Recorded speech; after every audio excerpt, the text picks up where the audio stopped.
नमस्कार दोस्तों, स्वागत है आप सभी का आपके इस प्यारे से चैनल पे जिसका नाम है डीएनएस। प्यारे बच्चों, मैथमेटिकल टूल्स की इस जर्नी में हम आगे बढ़ते हुए आज अपने आखिरी लेक्चर सीरीज यानी जो हमारा मैथमेटिकल टूल्स मैथमेटिकल फिजिक्स का जो हमारा आखिरी लेक्चर, आज हम उस पड़ाव पे पहुंचे हैं और आज उस पड़ाव में हम पढ़ने वाले हैं बेटा इंटीग्रेशन। और इंटीग्रेशन जैसा कि आप लोगों ने पिछले डिफरेंशिएशन पढ़ा, उससे पहले आप लोगों ने एंगल या ट्रिग्नोमेट्रिक के बारे में पढ़ा, लेकिन आज का ये जो लेक्चर होने वाला है वो सबसे ज्यादा इंपॉर्टेंट इसलिए होने वाला है कि जो इंटीग्रेशन है वो आपका आने वाली जो आपका 12th पोर्शन है उसमें ये बहुत बार यूज हुआ है और 12th पोर्शन से बहुत सारे क्वेश्चंस भी आते हैं यहाँ पे किसी भी कॉम्पिटिटिव एग्जाम के अंदर, चाहे वो इलेक्ट्रोस्टैटिक्स हो, चाहे वो मैग्नेटोस्टैटिक्स हो, चाहे इलेक्ट्रोडायनामिक्स हो, चाहे वो आपका बात करें आपका सेमीकंडक्टर सारे पोर्शंस हैं इसमें। हालांकि सेमीकंडक्टर्स में इंटीग्रेशन का रोल नहीं होता, लेकिन और बाकी बचे जो सेक्शंस होते हैं उसके अंदर ये आपका इंटीग्रेशन बहुत बड़ा रोल प्ले करता है ना। तो आज हम जानेंगे बेटा इंटीग्रेशन क्या होता है और इंटीग्रेशन और कुछ रिलेटेड हमारे कुछ फॉर्मूलेज हैं जो हमको हमेशा याद रखने पड़ते हैं और जरूरी है कि ये इसका कैसे निकला कैसे नहीं निकला ये हमको जानने की जरूरत नहीं है। कुछ फार्मूला है बेटा, आप पढ़ लोगे, आप याद कर लोगे, आगे आने वाले जितने भी एंट्रेंस एग्जामिनेशंस हैं वो उसमें यूज होंगे अगर आप फिजिक्स से रिलेटेड कोई भी एग्जाम दे रहे हो तो। और अगर आप मैथ के स्टूडेंट हो बेटा तो तुम्हारे लिए गोल्डन अपॉर्चुनिटी है बेटा कि तुम लोग इसको और अच्छे से और प्यार से एकदम अंदर इसको बैठा लो फार्मूले को। क्यों? क्योंकि जो क्वेश्चंस गलत होते हैं, हमारे क्वेश्चंस हम अप्रोच करते हैं, लास्ट में कैलकुलेशन एरर होता है, कैलकुलेशन ग्लिच होता है, कुछ नहीं आता है, भूल जाते हैं, फार्मूला गलत का पुट कर देते हैं और सारा हमारा क्वेश्चन जो थ्योरेटिकली हम लोगों ने सही समझा होता है उसको न्यूमेरिकली हम लोग गलत करके आते हैं। ठीक है, तो बहुत ध्यान से देखिएगा। जरा प्रीवियस क्लास के अंदर चलते हैं तो बात करते हैं बेटा, हम लोग डिफरेंशिएशन के बारे में पढ़ रहे थे। तो बताया बेटा डिफरेंशिएशन एक प्रोसेस होता है। क्या करते हैं? डिफरेंशिएशन एक प्रोसेस होता है, उस प्रोसेस के थ्रू किसी भी फंक्शन का हम डेरिवेटिव फाइंड आउट करते हैं ना, कहते हैं अवकलन ना। अवकलन एक क्या होता है? एक विधि होती है जिससे हम क्या करते हैं, किसी फंक्शन का अवकलन हम फाइंड आउट करते हैं ना, उसका हम डेरिवेटिव फाइंड आउट करते हैं। और डेरिवेटिव क्या होता है? हम बोलते हैं डेरिवेटिव क्या बताता है बेटा, किसी वेरिएबल के रिस्पेक्ट में उस फंक्शन का चेंज बताता है। मान लो हमारा वेरिएबल x है और फंक्शन भी x का ही है, फंक्शन भी x का ही है, तो हम बताएंगे बेटा अगर हम dy by dx लिख देंगे, y हमारा फंक्शन है, dy by dx लिख देंगे तो ये बताता है कि y x के रिस्पेक्ट में कैसे चेंज हो रहा है। दूसरी बात बेटा कि ये इंस्टेंटेनियस रेट बताती है किसी भी चीज की कि वो कैसे इंस्टेंटेनियस यानी कि तात्क्षणिक वो दर बताती है कि वो कैसे किस एक वेरिएबल के साथ कैसे वो चेंज हो रहा है। तो दो चीज। तीसरी चीज मैंने ये बताया था बेटा कि जो हमारा अवकलन होता है, जो हमारा डेरिवेटिव होता है किसी भी फंक्शन का, वो हमारा बताता है कि उस ग्राफ का स्लोप क्या है, एक्स एक्सिस से उसका झुकाव क्या है। तभी मैंने बोला था dy by dx को हम tan थीटा के बराबर लिखते थे ना। अगर किसी y और x के बीच में बेटा ग्राफ दिया हो, दो एक फंक्शन और एक वेरिएबल के बीच में बेटा ग्राफ दिया हो, फंक्शंस के बीच में रिलेशन पता है बेटा, अगर उसका डिफरेंशिएशन निकाल लेते हैं, dy by dx निकाल लेते हैं किसी पर्टिकुलर इंस्टेंट पे, ठीक है, क्योंकि इंस्टेंटेनियस से बताता है, dy by dx इंस्टेंटेनियस बताता है यानी किसी पर्टिकुलर पॉइंट बताता है। अगर उस पॉइंट पे हम dy by dx निकाल लेते हैं बेटा तो हमारा स्लोप बताता है उस ग्राफ का, ये ग्राफ उस पॉइंट पे x एक्सिस के साथ कितने एंगल पे झुका हुआ है। जस्ट लाइक दैट कि यदि हम पोजीशन और टाइम यानी अगर हम डिस्प्लेसमेंट और टाइम के बीच का ग्राफ पता कर लें तो हम बता सकते हैं कि किसी पॉइंट पे उसकी वेलोसिटी कितनी होगी। जस्ट फाइंडिंग आउट कि उस पॉइंट पे वो जो ग्राफ है x एक्सिस के साथ कितना एंगल बना रहा है, क्योंकि dx by dt को बेटा वेलोसिटी लिखते हैं और dx by dt क्योंकि x हमारा फंक्शन है और t के रिस्पेक्ट में एक्सचेंज हो रहा है, तो बेटा ये जब उसका ग्राफ निकालेंगे तो tan थीटा के बराबर आता है। तो ये रही प्रीवियस क्लास के अंदर बेटा, अगर आप लोगों ने नहीं देखा है तो आप लोग मेरे मुन्ना जाइए वहां पे प्यारे बच्चों, वहां पे देखिए, उसको पढ़िए, 4 लेक्चर सीरीज अटेंड करिए, तब ये आखिरी आज हम ये पड़ाव पे पहुंचेंगे। और ये वीडियो जितना भी बड़ा होगा हमको उससे मतलब नहीं है, हमने ये ठाना है कि आज हमको मैथमेटिकल टूल्स यानी कि जो हमारा हथियार वाला पोर्शन था, जिसे हम लोगों ने पहले लेक्चर में हम लोगों ने बोला था ये कुछ ब्रह्मास्त्र हैं, कुछ हथियार हैं जो आपके पूरे फिजिक्स में काम आने वाले हैं। इसके बाद का बेटा जो प्रोसेस होगा, इसके बाद हम चलेंगे अपने कोर सब्जेक्ट पे यानी अपना फिजिक्स पढ़ेंगे, और जब फिजिक्स पढ़ेंगे जब हम लगाऊंगा तो देखोगे कि ये पढ़ना आपके लिए कितना बेनिफिट हुआ है, तब सारी चीजें समझ में आएंगी। जस्ट लाइक दैट बेटा हमको इंटीग्रेशन पढ़ना है। अगर इंटीग्रेशन की बात करें बेटा तो जैसे कि डिफरेंशिएशन क्या होता है, डिफरेंशिएशन एक प्रोसेस होता है डिफरेंशिएशन बेटा क्या होता है, एक प्रोसेस होता है बेटा। उसी तरह इंटीग्रेशन भी क्या होता है, इंटीग्रेशन भी एक तरीके का प्रोसेस होता है। सर अब ये कैसा प्रोसेस होता है बता रहे हैं, पेशेंस रखो, ध्यान रखो। और सबसे इंपॉर्टेंट चीज बेटा तुम ही से कर रहे हैं, हाँ बेटा तुम ही को कर रहे हैं जो मोबाइल में झांक रहे हो, लेके बैठे हो, मोबाइल पढ़ रहे हो बेटा। अगर बगल में कॉपी पेन की सुविधा अवेलेबल है, ठीक है बेटा, बैग में रखे हो तो निकाल लो, कॉपी पेन लेके बैठ जाओ और नोट करते चलो बेटा। इसका हैंड्स आउट मैं तुम्हें प्रोवाइड करा दूंगा, लेकिन उसका मजा उतना नहीं आएगा जितना तुम खुद से क्या करोगे, खुद से लिख के बनाओगे। कहते हैं कि जब खुद से परिश्रम करते हो, खुद से कुछ बिल्ड करते हो ना, तो कुछ करने का पैशन, कुछ करने का जुनून सवार होता है कि ये तो काम हमने किया है, ठीक है। जैसे कभी खाना बनाते हो खुद से, और आपकी खाना कितनी भी बुरी बन जाए, चाहे वो जल जाए आपकी रोटी, लेकिन आप कहेंगे कि वाह कितना स्वादिष्ट बना है ना, क्योंकि कहते हैं ना खुद की दही किसी को खट्टी नहीं लगती है। अगर मैं दूंगा तो उसमें आप कुछ कमियां निकालेंगे, जाहिर सी बात है, क्योंकि कमी निकालना इंसानों का परम कर्तव्य है, आप कमी निकालेंगे। इससे बढ़िया बेटा आप कॉपी पेन बैठिए लेके, मैं जो बोल रहा हूं लिखिए। ये जो बोर्ड पे लिख रहा हूं वो तो साथ ही लिखिए, जो मैं बोल रहा हूं, जो मैं आपको समझाने की कोशिश कर रहा हूं, वो भी आप लिखते चलिए। ये आपके लिए उतना ही जरूरी है ना, क्योंकि कभी कभी हमारे बोले गए वाक्यों पे हम जो बोलते हैं बेटा, उससे भी कॉम्पिटिटिव एग्जाम में क्वेश्चंस आ जाते हैं, ठीक है। और मैंने ऐसा कराया हुआ भी है, ये मेरा फर्स्ट टाइम नहीं है कि मैं आप लोगों को पढ़ा रहा हूं। अगर आप नए हैं तो ये बिल्कुल मत समझिए कि मेरा फर्स्ट टाइम है। मैंने कितने बच्चों का एंट्रेंस एग्जाम क्वालिफाई कराया है बेटा।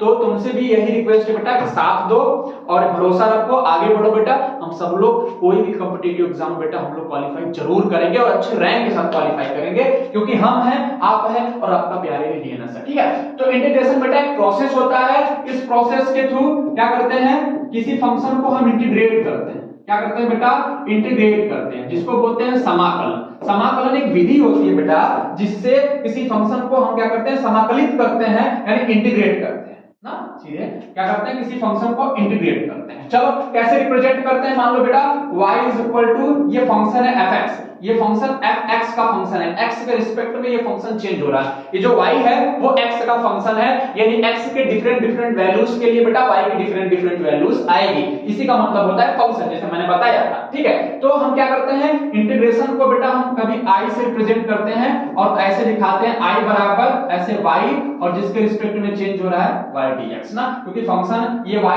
x का फंक्शन है। तो हम चाहे डिफरेंशिएशन हो चाहे इंटीग्रेशन हो बेटा, हम हमेशा क्या करते हैं, जिसका फंक्शन होता है उसी के रिस्पेक्ट में डिफरेंशिएट भी करते हैं और उसी के रिस्पेक्ट में हम इंटीग्रेट करते हैं, ठीक है। तो ऐसे ऐसे ऐसे पीरानुमा, ठीक है, पीरानुमा ऐसे हम क्या बनाते हैं, सिंबल बनाते हैं और y dx लिख देते हैं। इसका मतलब है बेटा, पढ़ने का तरीका है कि क्या कर रहा है, integration of y with respect to x। क्या, integration of y with respect to x, क्योंकि x ही बेटा यहाँ पे वेरिएबल है, ठीक है। अब बेटा इसका मतलब क्या होता है, इसका फिजिकल मीनिंग क्या होता है, देख बेटा इसका फिजिकल मीनिंग जैसे dy by dx, अगर याद करो बेटा पिछले क्लास के अंदर dy by dx, ये क्या देता था बेटा, ये स्लोप देता था, इंस्टेंटेनियस स्लोप देता था किसी पॉइंट पे। इसी तरह इंटीग्रेशन ऑफ y, ये बेटा इंटीग्रेशन ऑफ y dx, ये क्या देगा, इसका फिजिकल मीनिंग क्या है। चलो ठीक है, हम दिखाते हैं कि ये x एक्सिस है बेटा, और देख मुन्ना ये हमारा y एक्सिस है। और मान लो कि तुमको कोई ग्राफ दे दिया गया है, x और y का तुमने रिलेशन देख के अब बेटा ऐसा ग्राफ कुछ तुमने प्लॉट कर दिया, ऐसा ग्राफ प्लॉट कर दिया, रैंडमली कोई ग्राफ प्लॉट कर दिया। जरूरी नहीं है कि देखो y बराबर x स्क्वायर होगा तो बेटा वो पैराबोलिक फंक्शन होगा, हम जानते हैं पैराबोला ऐसा बनता है, ठीक है। x स्क्वायर बराबर x square plus y square equal to a square, बेटा सर्किल का ग्राफ होगा।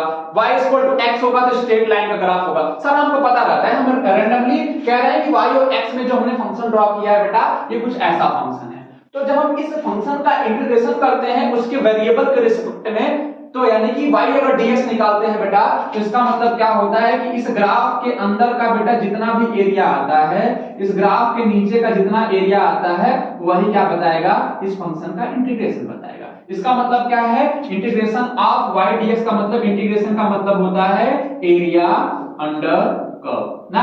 जो आपने ग्राफ प्लॉट किया है बेटा, जो आपने कर्व प्लॉट किया है, उस कर्व के नीचे का एरिया कितना आता है बेटा, यही हमारा इंटीग्रेशन का मतलब होता है। तो बेटा इंटीग्रेशन एक प्रोसेस होता है, इसके थ्रू किसी भी फंक्शन को इंटीग्रेट करते हैं। और इंटीग्रेट का मतलब क्या होता है कि जब हम किसी फंक्शन को इंटीग्रेट कर रहे होते हैं तो उसके नीचे का, उसके एरिया, उसके क्या है अंडर का एरिया हम फाइंड आउट करने की कोशिश करते हैं। समझ में आया, बिल्कुल समझ में। चलो ठीक, कोई बात नहीं, बहुत शाबाश, बहुत अच्छे, ठीक है। आगे बढ़ते हैं। आगे बढ़ते हैं और बेटा अब बात करते हैं कुछ रूल्स ऑफ इंटीग्रेशन। जैसे हमने डिफरेंशिएशंस का कुछ रूल पढ़ा था मेरे मुन्ना, इसी तरह हम लोग क्या करेंगे, इसी तरह इंटीग्रेशन का भी कुछ रूल्स पढ़ेंगे। पहला रूल क्या है बेटा, पहला रूल क्या है, देखो कि अगर हम ऐसे पता कर लें, अगर हमारा दिया है y बराबर कुछ फंक्शन दिया है, y बराबर क्या दिया है, x के पावर n ना, इसका इंटीग्रेशन पता करना है, यानी हमको इसका इंटीग्रेशन निकालना है x पावर n dx, ऐसा कुछ हमें फाइंड आउट करना है मेरे मुन्ना। तो इसका इंटीग्रेशन कैसे फाइंड आउट करोगे, इसका इंटीग्रेशन फाइंड आउट करोगे बेटा x के पावर n+1 अपॉन n+1 और प्लस c। अब पूछोगे सर ये c क्या है, बेटा क्यों, क्योंकि जो सारा इंटीग्रेशन पढ़ रहे हैं बेटा, ये जो इंटीग्रेशन पढ़ रहे हैं इसको बोलते हैं इनडिफिनिट इंटीग्रल ना, क्या बोलते हैं, इनडिफिनिट इंटीग्रल। इनडिफिनिट का मतलब क्या होता है बच्चे, इनडिफिनिट का होता है कि इसमें लिमिट नहीं है, ये फिक्स नहीं है कि ये ग्राफ कहां से स्टार्ट हो रहा है बेटा और कहां से जा रहा है, कहां खत्म हो रहा है, कोई लिमिट नहीं है, दिया नहीं है, इसलिए इनडिफिनिट इंटीग्रल है। और जब भी इनडिफिनिट इंटीग्रल की बात करते हैं बेटा, लास्ट में कांस्टेंट आता है, लेकिन हम क्या करते हैं, हम कांस्टेंट को जस्ट नेगोशिएट करते हैं, क्योंकि बाउंड्री कंडीशन लगाते हैं कि जब ये a रहा, जब ये लोअर लिमिट रही होगी तो क्या होगा, अपर लिमिट रही होगी तो क्या होगा, हमेशा निकाल के c की वैल्यू 0 पुट कर देते हैं। कांस्टेंट को हम कभी अक्सर हम जब यूज करेंगे अपने आने वाले प्रॉब्लम्स में, हम c को हटा देते हैं, लेकिन जो हमारा तरीका होता है कि जब भी हम इनडिफिनिट इंटीग्रल लिखते हैं हम लास्ट में c लगाते हैं। c मतलब है कुछ कांस्टेंट क्वांटिटी। इस इंटीग्रेशन के सिवा बेटा कुछ कांस्टेंट क्वांटिटी रेसिड्यू के रूप में, यानी कि बची हुई चीजों के रूप में जो आती है वो कांस्टेंट क्वांटिटी है, ठीक है।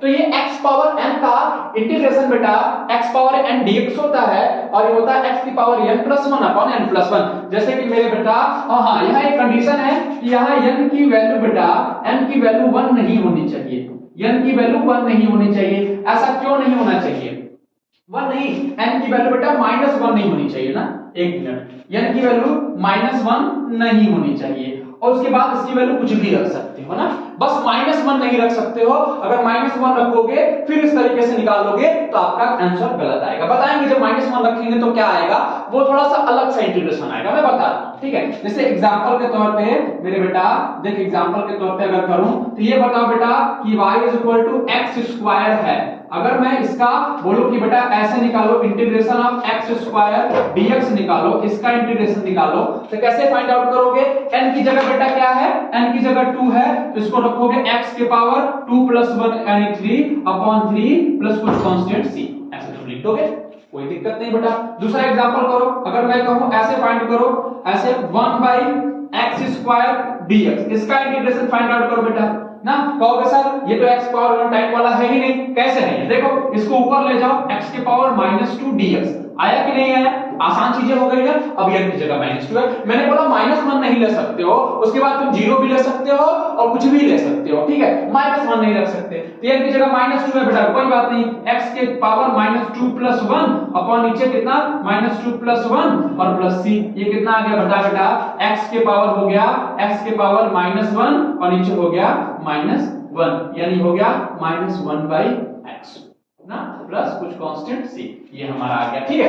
अब क्या करते हैं, अब नेक्स्ट पेज पे चलते हैं। अब बता बेटा, अगर मैं ये बताऊं कि अगर ये बताओ कि x के पावर 0 dx, इसका इंटीग्रेशन बताओ, आ जाएगा ना, मैंने बोला -1 नहीं ले सकते हो, बल्कि सारा कुछ ले सकते हो, ठीक है। तो x के पावर 0 dx का जब इंटीग्रेशन निकालोगे बेटा तो क्या आएगा बताओ, x के पावर 0+1 n+1 अपॉन 0+1 प्लस कुछ कांस्टेंट क्वांटिटी c, क्या आ गया बेटा, ये आ गया x के पावर 1 और नीचे 1 लिखो चाहे मत लिखो कोई बात नहीं, और कभी भी किसी पावर को 1 लिखा है तो हटा भी सकते हो क्योंकि 1 हमेशा माना जाता है। तो इंटीग्रेशन ऑफ मतलब इसका कहने का क्या मतलब था, x के पावर 0 की वैल्यू क्या होती है, 1 होती है, तो dx का इंटीग्रेशन बेटा आया x प्लस c। ये dx का इंटीग्रेशन हमेशा याद रखिएगा, ये आपका यूज होने वाला है बेटा। तो dx का इंटीग्रेशन जैसे मैंने बोला बेटा, ये बताओ ऐसे क्या होता है कि d/dx, x का डिफरेंशिएशन कितना होता है, 1 होता है, तो बेटा dx का इंटीग्रेशन जो होता है वो x होता है, x प्लस c होता है। अभी हम बताएंगे कि बेटा इंटीग्रेशन यानी कि इंटीग्रेशन और डिफरेंशिएशन एक दूसरे के क्या होते हैं, एक दूसरे के पूरक होते हैं, एक दूसरे के रिवर्स प्रोसेस होते हैं। हैं ना। आप किसी फंक्शन को इंटीग्रेट करिए फिर उसको डिफरेंशिएट कर दीजिए, आपको सेम फंक्शन मिल जाएगा ना। किसी फंक्शन को इंटीग्रेट करिए फिर उसको डिफरेंशिएट कर दीजिए, आपको सेम फंक्शन मिल जाएगा। क्यों? क्योंकि एक दूसरे को क्या होते हैं, वो पूरक होते हैं। तो आप किसी फंक्शन का इंटीग्रेशन निकालिए, उस फंक्शन का आपको डेरिवेटिव मिल जाएगा। ठीक है, ये होता है x की पावर 0 dx। अब मैं बटा ये बताओ, इसको सॉल्व करो। जैसे कि और एग्जांपल जो भी हो, चौथा पांचवा आई डोंट नो क्या है, ऐसा बता बेटा, ऐसा सॉल्व करो integration x root x dx। बेटा इसको सॉल्व कर सकते हो? क्यों गुरुजी, बिल्कुल सॉल्व कर सकते हैं। सॉल्व करो, इसको लिख सकते हो x की पावर 1/2 dx। जब n की वैल्यू पता चल गई तो सारी चीजें आसान हो गई। x की पावर 1/2 प्लस 1 और क्या है 1/2 प्लस 1 और प्लस c। इसको सॉल्व कर लो बेटा, ये हो जाएगा x के पावर 3/2 और नीचे कितना हो जाएगा 3/2 और प्लस लास्ट में कांस्टेंट c। देख बच्चा, कुछ मैंने इसमें कलाकारी तो की नहीं है, सिंपली हमको n की वैल्यू पता होनी चाहिए मेरे मुन्ना। n की वैल्यू पता हो गई तो हम इसको नोट डाउन कर सकते हैं। ठीक है, अब आगे आते हैं। देखो आगे आते हैं इंटीग्रेशन ऑफ ट्रिग्नोमेट्रिक फंक्शन। हाँ, ये इंपॉर्टेंट है, ये चीज याद करने लायक है, ये चीज रखने लायक है कि ट्रिग्नोमेट्रिक फंक्शंस होते हैं sin x, cos x, sin x, tan x, cot x। इसका आप लोगों ने डेरिवेटिव फाइंड आउट कर चुके हैं। डेरिवेटिव फाइंड आउट है बेटा, तो इंटीग्रेशन आपको याद करने की जरूरत नहीं है। आप एक चीज याद रखिए, आप डेरिवेटिव याद रखिएगा, आपको इंटीग्रेशन हमेशा याद हो जाएगा बेटा। अच्छा बताओ बेटा, अच्छा हम ये कहें जैसे हमको लिखना है इंटीग्रेशन ऑफ sin x ना, sin x dx। बेटा इसकी इंटीग्रेशन क्या होगा? इसका इंटीग्रेशन होगा बेटा minus times of cos x और प्लस c। क्यों ऐसा क्यों होता है? क्योंकि हमको पता है कि जब हम ऐसे निकालते हैं d dx of cos x का डेरिवेटिव निकालते हैं बेटा तो माइनस sin x आता है ना। तो हम बोले ना उल्टा होता है, cos x का डेरिवेटिव sin x आता है तो sin x का इंटीग्रेशन cos x आएगा। ठीक है, उल्टा प्रोसेस है। जरा देखो, अब मैं कहूं बेटा ये बताओ इंटीग्रेशन ऑफ cos x, जरा इसको चेंज करते हैं बेटा, इंटीग्रेशन ऑफ cos x ना, ये क्या बना integration of cos x dx। ये कितना आ जाएगा? ये आ जाएगा sin x प्लस c। ठीक है, कोई दिक्कत नहीं। अच्छा ठीक है, अगला करते हैं। अगला क्या करते हैं, जैसे कि इसको अगर लिखने की कोशिश करें बेटा तो d dx ऑफ क्या करते हैं sin x का इंटीग्रेशन कितना आता है? ये आता है बेटा डिफरेंशिएशन आता है cos x। ठीक है, तो cos x का इंटीग्रेशन sin x। इसी तरह बेटा ये बताओ d dx ऑफ क्या बेटा tan x ना, tan x का डेरिवेटिव क्या आता है? ये आता है sec स्क्वायर x ना। तो बेटा इंटीग्रेशन sec स्क्वायर x का इंटीग्रेशन कितना आएगा? sec स्क्वायर x dx का इंटीग्रेशन कितना आ जाएगा? ये tan x के बराबर आएगा। ठीक है, मानते हो कि नहीं? ठीक, चलो अगर इजाजत हो बेटा तो नीचे लिख दें, एक और लिख लो बेटा, ये बताओ d dx ऑफ ये हो जाएगा cosec ना, सॉरी ये क्या हो जाएगा cot x। एक मिनट, उल्टा लिख रहे हैं ना, cot x का। ठीक है, क्या लिख सकते हो इसको लिख लो cot x ना, ये क्या हो जाएगा माइनस cosec स्क्वायर x। ये लिखते हो कि नहीं? d dx of cot x की वैल्यू बेटा क्या आती है? माइनस cosec स्क्वायर x आती है। तो बेटा बताओ integration of cosec square x dx की वैल्यू बेटा कितनी आ जाएगी? ये आ जाएगी minus times of cot x। ठीक है, तो ये ऐसे सारे फंक्शंस हैं, आप रिलेट करके जब आप डेरिवेटिव पढ़े हैं तो आप रिलेट करके निकाल चुके हैं, और ये सारी चीजें बहुत आसान है। sin x dx का इंटीग्रेशन बेटा minus cos x plus c। cos x dx का इंटीग्रेशन बेटा sin x plus c। sec square x dx का जो बेटा इंटीग्रेशन होता है वो हमारा आता है tan x ना, tan x प्लस एक बेटा यहाँ पे c लगाना भूल गए थे, कोई बात नहीं। Integration of cosec square x, integration of cosec square x dx की value cot x plus c। इस तरह आप निकाल सकते हैं। अब पूछेंगे कि सर ये बताइए क्या होता है sec x का क्या होता है ना, मैं ऐसे कहूं आप लोगों ने ऐसा भी पढ़ा है d dx of sec x ना, तो ये क्या आता है? ये आता है बेटा sec x into tan x। यही आता है ना, ये तो पढ़ चुके हैं tan x, यहां पे लिख देते हैं, ये तो पढ़ा है d dx of sec x into tan x। Minus वाला तो c वाला तो है नहीं, c वाले में हमेशा माइनस लगता है, कोई बात नहीं। sec x into tan x, तो बेटा बताओ ऐसा अगर इंटीग्रेशन दे दे, इंटीग्रेशन ऑफ sec x ना into tan x, इसका इंटीग्रेशन बताओ ये किसका उल्टा है, किस डेरिवेटिव का उल्टा है? ये है sec x का, ये बन जाएगा sec x प्लस इसी तरह एक और बचता है क्या, cosec x का ना, क्या बचता है बेटा, cosec x का, और cosec x का क्या आता है, minus cosec x into cot x। तो बेटा बताओ उसका इंटीग्रेशन यानी integration of cosec x into cot x बराबर बेटा आता है क्या, minus times of cosec x। ठीक है, ये सारी चीजें हमको पता है, हमको डेरिवेटिव हम लोगों ने इससे पहले वाली क्लास में बहुत अच्छे से किया है, हमको अब इसको रटने की जरूरत नहीं है, हमने बहुत अच्छे से समझ लिया है। ठीक है, आओ ठीक है, अब आते हैं कुछ इंटीग्रेशन ऑफ कुछ लॉगरिथमिक फंक्शन है। मैंने बोला ना n की वैल्यू -1 नहीं ले सकते थे x की पावर 1 में, x की पावर n में, तो बेटा अगर x की पावर -1 करो तो इसकी वैल्यू क्या होगी ना, लिखोगे अब यहां लिखोगे फॉर क्या, for n is equal to -1। जब n इक्वल टू -1 लोगे बेटा तो यही तो फंक्शन था y बराबर x की पावर n। जब x की जगह -1 रख दोगे तो ये फंक्शन क्या बन जाएगा, ये फंक्शन बन जाएगा y इक्वल टू x की पावर -1 यानी बन जाएगा 1 बाई क्या बन जाएगा बेटा, 1 बाई x। अब कोई पूछे बेटा कि ऐसा बता दो 1 बाई x dx, इसका इंटीग्रेशन कितना आएगा। तो अब अगर आप अभी तक समझ चुके हैं बेटा कि इंटीग्रेशन डिफरेंशिएशन का रिवर्स होता है, तो ढूंढिए कि 1 बाई x किसका डेरिवेटिव होता है। आपके दिमाग में आएगा बेटा कि d dx ऑफ, जब हम log x निकालते हैं बेटा, log x निकालते हैं तो 1 बाई x आता है, यानी 1 बाई x का अगर इंटीग्रेशन निकालेंगे बेटा तो ये क्या आ जाएगा, ये log x प्लस c आ जाएगा। तो 1 बाई x dx का इंटीग्रेशन बेटा क्या आता है, log x प्लस c। ठीक है, अब लॉगरिथमिक फंक्शन हो गया, एक्सपोनेंशियल फंक्शन मतलब बेटा ये हो जाएगा e पावर x dx। ये तो डिफरेंशिएशन वाले क्लास में बताए थे कि ये एक बहला फंक्शन होता है, ये एक बहुत बोलते हैं जिद्दी टाइप का फंक्शन होता है, इसके ऊपर किसी का इफेक्ट नहीं पड़ता, इसका वैल्यू वही आएगी e power x plus c। चाहे इसका डेरिवेटिव कर दो, चाहे इसको क्या कर दो, एकदम उसका इंटीग्रेट कर दो, इसके ऊपर कोई फर्क नहीं पड़ने वाला है, क्योंकि ये रिजिड फंक्शन होता है, ये बदलता नहीं है। इसके ऊपर ऑपरेटर्स का चाहे इंटीग्रेट कर रहे हो चाहे डिफरेंशिएट कर रहे हो, इसके ऊपर कोई इफेक्ट नहीं पड़ता है। हाँ, जो इनमें से सबसे इंपॉर्टेंट चीज है, वेरी इंपॉर्टेंट चीज है, वो पता होना चाहिए बेटा। अगर आप बायो के स्टूडेंट हो बेटा, अगर इतना नहीं याद कर पा रहे हो मेरे मुन्ना, तो इसका इंटीग्रेशन याद कर लो 1 बाई एक्स स्क्वायर का। इसका इंटीग्रेशन क्या होगा, इसका इंटीग्रेशन बताओ बेटा क्या होगा। क्या इसको ऐसे नहीं लिख सकते हैं मेरे बेटा, वो x के पावर -2 dx ऐसे नहीं लिख सकते हैं, सर लिख सकते हैं, क्या दिक्कत है। तो n की वैल्यू बेटा कितनी हो गई, -2। हम बोले -1 छोड़ के कुछ भी ले लो, -2 है ना, तो इसको क्या लिख सकते हो, x के पावर -2 प्लस 1 अपॉन -2 प्लस 1। बताओ बेटा कोई गुनाह किया है, कोई बात नहीं सर, गुनाह नहीं है, ये पुण्य का काम है।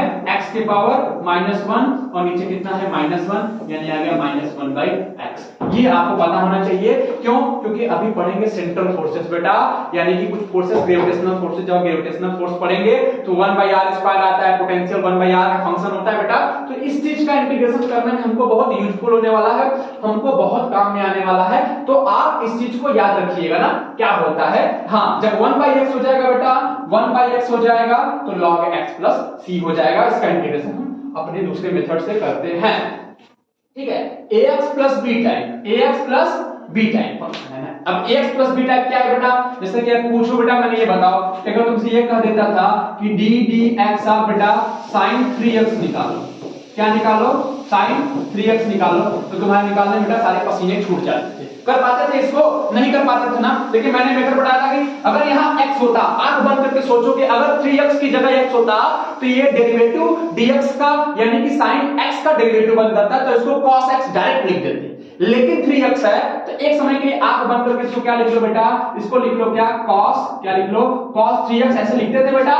और फिर जो 3x होता था उसका फिर एक बार डेरिवेटिव करते, 3 कांस्टेंट था बाहर निकल जाता था, x का डेरिवेटिव 1 आता था, तो हम डायरेक्ट यहाँ पे 3 से मल्टीप्लाई कर देते थे ना, तो ये बनता था 3 cos 3x। लेकिन अगर मैं ऐसे बोलूं एग्जांपल के तौर पे समझो बेटा कि ये बताओ, अगर ये देखो, अगर मैं कहूं कि ये बताओ मेरे मुन्ना ना, ये बताओ अगर ये कुछ ऐसा दे दूं sin ना ax प्लस b ना, इसका इंटीग्रेशन बताओ, इंटीग्रेशन dx। ऐसा कुछ सोचो कि अगर ऐसा कुछ फंक्शन है, अगर ऐसा कुछ दिया है sin ax plus b dx दिया है बेटा, तब कैसे करोगे। अगर तो दिमाग में आ रहा बेटा, अगर यहाँ x होता तो sin x का माइनस cos x होता, हम लिख देते, लेकिन अब यहाँ ax plus b just like that ना, वहां मल्टीप्लाई करते थे बेटा, यहां डिवाइड कर देंगे, कोई बात नहीं। ठीक है, sin x का क्या होता है, आंख बंद करके एक समय के लिए इसको x ही मान लो, ax प्लस b को x मान लो तो sin x का क्या होता है cos x, तो cos x मत लिखो, x तुमने जो माना था ax प्लस b लिख दो, ये माइनस टाइम्स आता है ना, क्योंकि sin x का माइनस cos x होता है, ठीक है। लेकिन बेटा चूंकि अब ये सारी चीजें हैं तो नीचे क्या कर दो, अब इसका जब करोगे a से डिवाइड कर दो, ठीक है, क्योंकि x के साथ ये जो चीजें हैं इसे डिवाइड करो, अगली वाली क्वांटिटी कांस्टेंट है, तो ये इसका आया। अब बेटा ऐसा पूछा जाए integration of cos ax plus b, इसका क्या आ जाएगा बेटा, अच्छा कुछ कांस्टेंट c लगाते चलो ना, क्या आ जाएगा इसका इंटीग्रेशन, क्या आ जाएगा इसका इंटीग्रेशन आ जाएगा sin, क्या आ जाएगा ax प्लस b, नीचे डिवाइड बाय ये कितना आ जाए, ये divide by a, sorry divide by a, मिट जा बेटा, हां कोई बात नहीं, डिवाइड बाय a। अब एग्जांपल कर ले, एक दो एग्जांपल कर ले, चलो कर लेते हैं, कोई बात नहीं, ऐसा कुछ टाइप्स का हो। अच्छा ऐसे भी हो सकता है कि इंटीग्रेशन ऑफ e के पावर ax प्लस b ना, ऐसे भी हो सकता था ना, या dx, इसको कैसे सॉल्व करते थे बेटा, यहाँ पे dx होगा ना, ऐसा कैसे सॉल्व करते थे, इसको सॉल्व करते थे, ये तो अगर इसको x ही मान लो तो e के पावर ax प्लस b आता था, जो चीजें एक्स्ट्रा हैं उसको नीचे डिवाइड कर दो, e के power ax plus b by a, ऐसे इस टाइप के ax प्लस b वाले टाइप के चीजों को हम सॉल्व करते हैं। जैसे मैं एग्जांपल दूं कि बेटा ऐसे सॉल्व करो, क्या एग्जांपल के तौर पे मैं बोल दूं बेटा sin 3x का इंटीग्रेशन फाइंड आउट करो, तो आप लोग क्या करोगे, इसको ऐसे कीड़ा के अंदर डालोगे, इसको स्नैक के अंदर डालोगे, sin 3x dx लिखोगे और इसको बताओगे क्या आ जाएगा बेटा, sin x का होता है cos 3x और क्या है 3 एक्स्ट्रा है बेटा, तो 3 से डिवाइड कर दो, कोई दिक्कत नहीं है। चलो ठीक है, दूसरा करते हैं, दूसरा एग्जांपल करते हैं, e के पावर क्या करते हैं 2x प्लस 5 करते हैं, इसका हम करते हैं बेटा इंटीग्रेशन फाइंड आउट करो,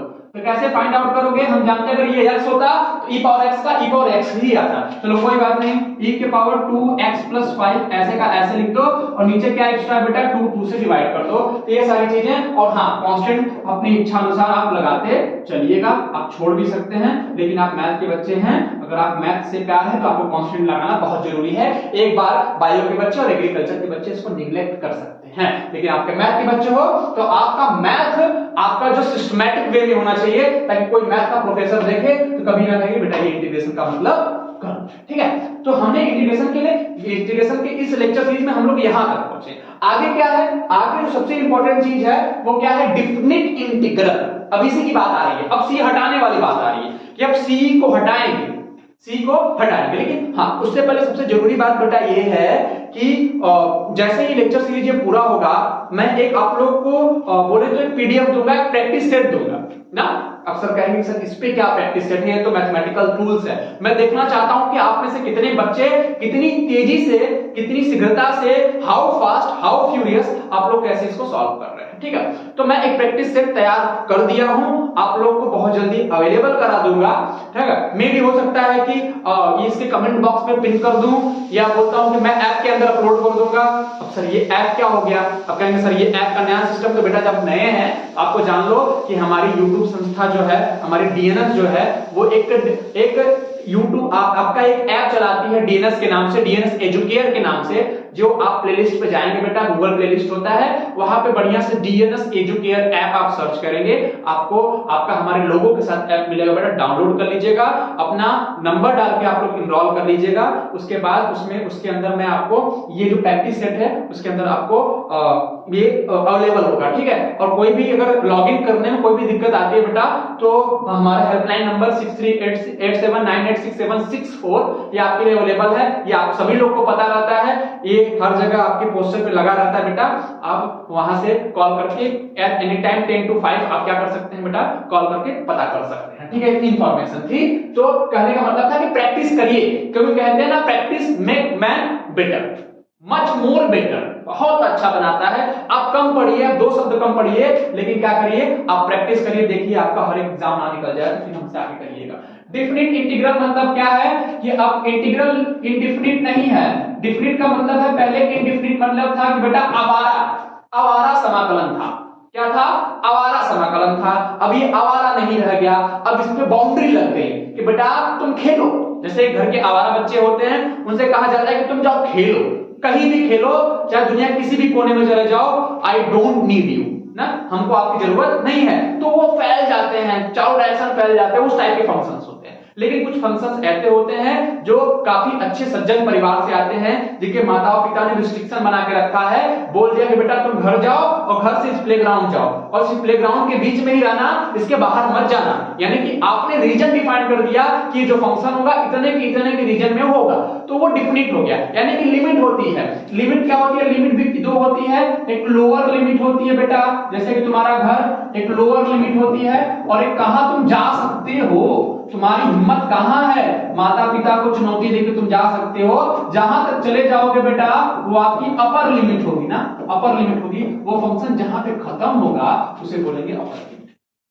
ठीक है, तो अपर लिमिट होगा। जैसे कोई फंक्शन स्टार्ट हुआ है बेटा, अगर ये x और ये y है, अगर ये फंक्शन स्टार्ट हुआ है तो यहां से स्टार्ट हुआ है, तो अगर ये a बोल दो और ये b बोल दो बेटा, तो a जो है आपका ये अपर लिमिट है और b आपका लोअर लिमिट है ना।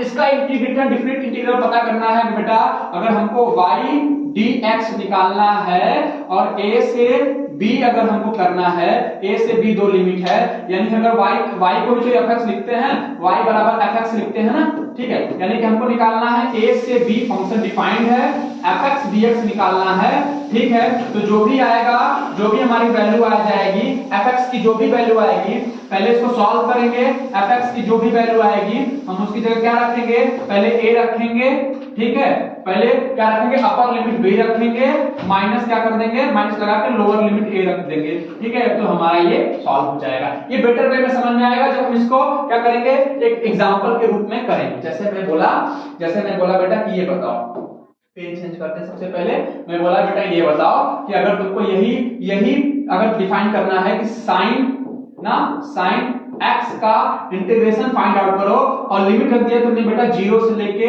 π/2, ये इसका sin x के फंक्शन को तुमने बांध दिया 0 से लेके π/2। तो बेटा sin x का इंटीग्रेशन पहले फाइंड आउट करो। sin x का इंटीग्रेशन होता है minus times of cos x ना, अब c लगाने की जरूरत नहीं है क्योंकि लिमिट कौन सी हो गई, लिमिट डिफिनिट इंटीग्रल हो गई ना। लेकिन हाँ, लिमिट अभी भी रखेगी 0 से लेके π/2। हमने बोला जो वेरिएबल है x वेरिएबल है, उसके लिए पहले अपर लिमिट रखो, फिर माइनस लगा के लोअर लिमिट रख दो। चलो ठीक है, माइनस रखो cos π/2 माइनस, ठीक है, माइनस, क्योंकि ये माइनस सब में था तो माइनस को बाहर कर लो, बाद में मल्टीप्लाई कर देंगे, माइनस फिर cos ऑफ लोअर लिमिट 0। और ये बता बेटा cos π/2 की वैल्यू कितनी होती है, जल्दी बता बेटा, sin 0 की कितनी होती है, sin 0 की 0 होती है।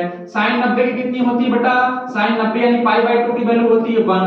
तो इसका उल्टा हो जाएगा, क्या cos 0 की वैल्यू कितनी आ जाएगी, cos 0 की वैल्यू बेटा 1 हो जाएगी, और cos 90 की वैल्यू हो जाएगी कितना, ये 0 हो जाएगी। तो cos 0 sin 0 0, sin 90 की वैल्यू 1, तो cos 90 की वैल्यू 0, तो ये इसकी वैल्यू 0 हो जाएगी। तो माइनस ब्रैकेट के अंदर 0 माइनस फिर cos 0 की वैल्यू 1 हो जाती है, कितना आ जाएगा, माइनस माइनस मल्टीप्लाई कितना आ जाएगा बेटा, इसकी वैल्यू +1 आ जाएगी। यानी जब मैं लिमिट रख दिया तो बेटा क्या आ जाएगा, पहले जब लिमिट नहीं रख रहे थे sin x का cos x आ रहा था, यानी कुछ वैल्यूज फंक्शन के रूप में मिल रही थी। जब आपने लिमिट रख दिया तो वो जो वैल्यूज हो गई बेटा वो न्यूमेरिकल में कन्वर्ट हो गई, आपका +1 आ गया। सर पूछेंगे इसका यूनिट क्या है बेटा, अभी यूनिट इसका जो भी आप रख लें, ठीक है, +1 इसकी आ गया, इसका वैल्यू मैग्नीट्यूड वाइज आ गया इसकी वैल्यू। यानी कि जब 0 से लेके अब ये निकालेंगे 0 से लेके π/2 sin फंक्शन को sin x की उसकी वैल्यू निकालेंगे तो आपको क्या आएगा, तो उसका 1/2 आएगा। ठीक है, कैसे आएगा, कैसे आएगा 1/2 कैसे आएगा, क्या ये सही है, क्या मैं कुछ गलत कर रहा हूं, आप लोग सोच के बताइएगा, क्या 1/2 क्या ये सही है। देखो मैं कह रहा हूं कि अगर मुझे एरिया ही निकालना है बेटा, अगर ये sin x है, ठीक है, मैं कहता हूं कि इंटीग्रेशन करने का मतलब है कि मैं एरिया निकालना हूं। sin x का 0 यहां होता है बेटा, और π/2 कहां होता है, π/2 बताओ, ये 0 होता है ना, और ये 0 होता है, ये क्या होता है, ये 2π होता है ना, ये पाई होता है, ठीक है, क्या होता है, सही बताओ ना, 0 होता है, पाई होता है और 2π होता है। तो π/2 बेटा यहां कहीं आएगा ना। इसका एरिया कैसे 1 आ गया ये हमको बताओ, ठीक है, इसका एरिया कैसे 1 आया है, आप में से देखते हैं कैसे आप लोग बताते हैं, ठीक है। तो ये सारी चीजें थी, ये सब इंटीग्रल के बारे में थी। हाँ, कुछ बच्चे ऐसे भी कहेंगे कि एक और चीज बच गया है, जैसे ये पूछ दे बेटा integration of sin square x dx, अब ये पूछ दे, जैसा ऐसा पूछ दे दिया इंटीग्रेशन, आपको पता है कि sin x होता तो कर देते, ये sin 2x टाइप का नहीं है ना, ये sin स्क्वायर x है। तो हमको ये पता है कि अगर ये इस तरीके से बन जाए बेटा, अगर कुछ इस तरीके से कन्वर्ट हो जाए sin 2x टाइप का, तो हम कर देंगे sin 2x cos 2x, ऐसा हम जानते हैं, लेकिन हम स्क्वायर वाला नहीं जानते, इस तरीके का नहीं जानते हैं। तो सबसे पहला काम क्या होगा कि हम कोई ऐसा फार्मूला ढूंढेंगे जो इसमें और इसके डबल एंगल वाले में रिलेशन दे, स्क्वायर एंगल और डबल एंगल वाले में रिलेशन दे। हमको पता है बेटा, हमने पढ़ा हुआ है, सबसे पहले लेक्चर में तो यही पढ़ा था ना, क्या पढ़ा था बेटा कि ये हमारा ये हमारा cos 2x बराबर कितना होता है 1 माइनस 2 साइन स्क्वायर x। जरा जाके देखना बेटा ध्यान से, ये मैं पढ़ा हुआ है। तो यहाँ से साइन स्क्वायर x की वैल्यू कितनी निकल जाएगी, इसको अगर इधर लाओ तो 1 minus cos 2x divide by कितना बेटा 2, ये हमारी हो गई, ये हमारी वैल्यू है किसकी बेटा साइन स्क्वायर x की। तो साइन स्क्वायर x की जगह हम क्या पुट कर सकते हैं 1 minus cos 2x divide by 2, रख दो, इसको रख दिया 1 minus cos 2x divide by 2। अलग अलग कर लो बेटा, इंटीग्रेशन है तो अलग अलग हो जाएगा, अब बीच में यहाँ dx लगेगा ना, ठीक है, dx सब में मल्टीप्लाई हो जाएगा, तो हो जाएगा 1/2 dx minus integration cos 2x और ये dx और डिवाइड बाय नीचे 2। ठीक है, सॉल्व कर लो बेटा, 1/2 कांस्टेंट क्वांटिटी है, बाहर निकाल लो, 1/2 ये dx ना माइनस क्या हो जाएगा 1/2, यहाँ भी कांस्टेंट क्वांटिटी है, बाहर निकाल लो, अंदर क्या बचा cos 2x और ये dx। ठीक है, अब ये बताओ 1/2 dx, dx का कितना होता है बेटा, dx का x होता है माइनस 1/2 cos 2x कितना होता है, cos 2x होता है sin 2x और नीचे 2x का फिर से डिवाइड हो जाएगा, तो क्या बन जाएगा इसका आंसर, उसका आंसर बन जाएगा 1/2x यानी x/2 minus sin 2x divide by 4। ठीक है, ऐसा कुछ इसका आंसर आएगा ना। जैसे अब ऐसा दे दे बेटा, देखो अगर कुछ ऐसा दे दे कि integration of sin cube theta ना, या ऐसा दे दे integration of cos cube theta ना d थीटा, ऐसा फाइंड आउट करो, ऐसा कुछ दिया हो, इसका भी फार्मूला हमको पता होना चाहिए। sin क्यूब थीटा का फार्मूला बेटा तुमको पता होगा, sin क्यूब थीटा का फार्मूला क्या होता है 3 sin theta minus 4 sin cube theta, ये पता है। यहाँ से sin क्यूब थीटा का वैल्यू निकालो बेटा, पुट करके आप लोग सॉल्व कर लीजिएगा, ठीक है। अगर इसी तरह cos क्यूब थीटा का वैल्यू क्या पता है, cos क्यूब थीटा का वैल्यू होता है 4 cos cube theta minus 3 cos 3 sin theta, sir 3 इसका हो गया 3 sin थीटा। ठीक है, तो ये सारी चीजें हैं, ये वैल्यू है, ये रिलेशन है, आप इसको फाइंड आउट कर सकते हैं। ठीक है, तो ये आपका मैथमेटिकल टूल्स का जो लेक्चर है बेटा, आई होप कि मैंने बहुत अच्छे से कंप्लीट कराया है। आपका प्रैक्टिस सेट तैयार है बेटा, प्रैक्टिस सेट मिलेगा, खूब मन लगा के इसको प्रैक्टिस करिए। एक दो दिन का गैप लेके खूब अच्छे से सारे इंटीग्रल्स को सॉल्व कर डालिए, कुछ अपने बेसिस पे भी, कुछ अपने आइडियाज पर लगाए, कुछ नए इंटीग्रल होंगे, शायद मैं इसमें डिस्कशन ना किया हूं, लेकिन मैं इसलिए दिया हूं कि शायद आप, जो कि आपके काम नहीं आएगा, लेकिन ये आप मैथ के बच्चे हैं, आप एजी के बच्चे हैं, आप बायो के बच्चे हैं, तो आपको थोड़ा बहुत मैथमेटिकल अप्रोच आना चाहिए, आप उसको लगाइए। कुछ एक्स्ट्रा है, कुछ एडवांस लेवल के भी क्वेश्चंस हैं उसमें, तो आप उसको भी अप्रोच करिए, क्या पता वो आपको कुछ आपके काम में आ जाए। ठीक है, क्योंकि जो चीजें जहां मिलती हैं उसको रखिए, क्योंकि अच्छी चीजें हमेशा आपके काम में आती हैं। ठीक है, तो ये उम्मीद करता हूं कि आप में से सभी बच्चों को, ईच एंड एवरी स्टूडेंट को बहुत अच्छे से समझ में आया होगा। फिर भी कोई और कसर रही हो, कोई बचा कुचा रहा हो, तो इस पे हम विचार करेंगे। मुझे तो नहीं लगता कि कोई कुछ बचा हुआ है। अब जब हम नेक्स्ट लेक्चर के अंदर आएंगे बेटा, तो फिजिक्स का कोर सब्जेक्ट उठाएंगे और वो नहीं बताएंगे बेटा आप लोग के लिए कौन सा टॉपिक होने वाला है। आप लोग बस इसको जुनून समझिए कि हम लोग जो पढ़ने वाले हैं। अब आपका फिजिक्स स्टार्ट होगा बेटा। अब राय सर को आप पढ़ाते हुए देखेंगे फिजिक्स। अभी तक मैं मैथमेटिक्स पढ़ा रहा था, यानी मैथ पोर्शन पढ़ा रहा था, अब आप फिजिक्स पढ़ेंगे। और जब फिजिक्स पढ़ेंगे ना बेटा, तो समझ में आएगा कि फिजिक्स कभी पढ़ने की चीज ही नहीं थी, फिजिक्स को फील करने की चीज थी ना, फिजिक्स से प्यार करने की चीज थी। मैं फिजिक्स पढ़ाऊंगा तो आपको विजुलाइज होगा कि ये सारी चीजें ऐसी होती हैं, ऐसा मैंने देखा हुआ है, ऐसा फील होता है। ठीक है, तो बहुत जल्दी मिलते हैं आप लोगों से नई एनर्जी के साथ। तब तक के लिए bye bye, good night, take care.